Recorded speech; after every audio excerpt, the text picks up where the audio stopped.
15 minutes मध्ये portfolio checkup complicated वाटतो. Actually या फक्त 5 सिंपल स्टेप्स आहेत. Goal check, asset allocation, fund overlap, performance and rebalance. Step number 1, goal checkup. प्रत्येक investment एक गोल साठी आपण केलेली असते. Focus on your goal achievement and not on the funds return. Step number 2, asset allocation. Equity, debt आणि gold योग्य balance आहे का ते फक्त बघा. ओव्हर एक्सपोजर म्हणजे स्ट्रेस आणि बॅलन्स म्हणजे piece. Step number 3, fund overlap. वेगवेगळे फंड्स असले तरी सेम स्टॉक्स असतील तर रिस्क वाढते.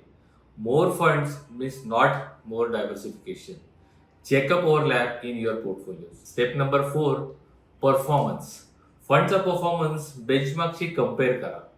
एखादं वर्ष वाईट चालू शकतं पण लॉंग टर्म अंडर परफॉर्मन्स नाही. आणि स्टेप नंबर 5, रिबॅलन्स. रिस्क वाढली असेल तर इन्व्हेस्टमेंट स्टॉप करू नका, ऍडजस्ट करा, एक्झिट घेऊ नका. हा आहे तुमचा 15 मिनिट्स पोर्टफोलिओ चेकअप प्लॅन.